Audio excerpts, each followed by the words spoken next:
Today we're going to look at this question. Each acid-base group in an amino acid has two forms, acid and base form. When an amino acid is dissolved in a solution, the pH of the solution will determine whether each acid or base group is in its acid or base form. For the amino acid histidine, the pKa values are shown below. Okay, so histidine has 3 pKa values. A pKa is going to tell you when an atom is going to donate its proton or its hydrogen. That's the easiest way to put it for the sake of time. So histidine has 3 pKa's. The carboxylic group has a pKa of 1.82. The R group has a pKa of 6.00. The amine group has a pKa of 9.17. So when the pH reaches the pKa value of these different pKa's, that is when that atom is willing to start to really donate that hydrogen to solution. Okay, and an easy way to visualize this, so let's look at this carboxylic acid right here.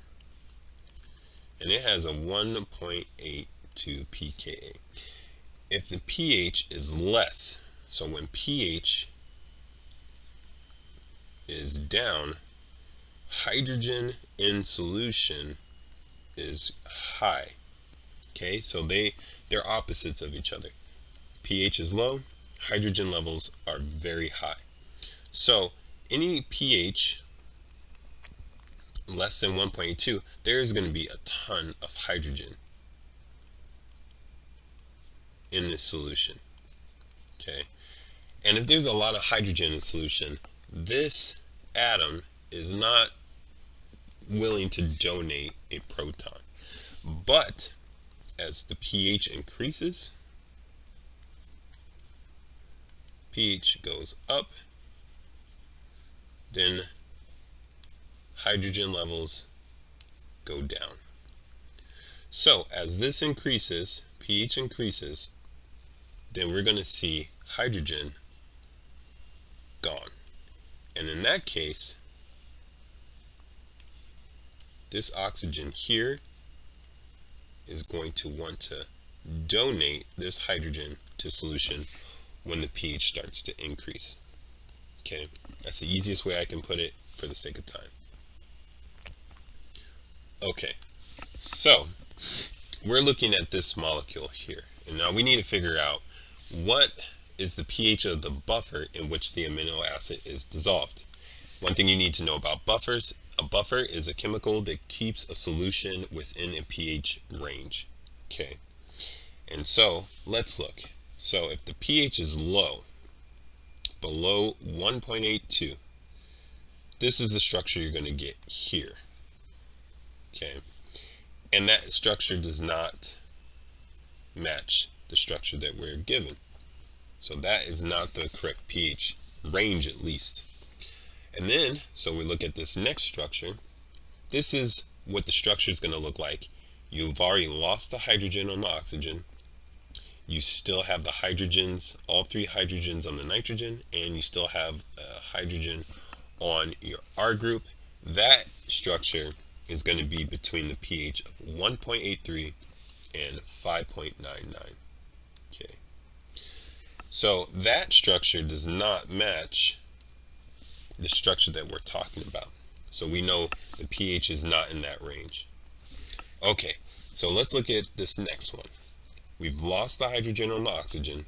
We still have the 3 hydrogens on the nitrogen, which is exactly what we're looking at here. And we've lost the hydrogen on the R group. So these structures are identical. They're the same.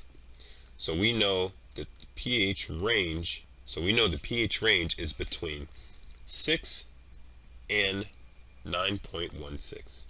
But if we want to say that this solution has more of this structure, I mean a very, very high amount of this structure, almost purely this structure, all you have to do is take the average between the 2 pHs.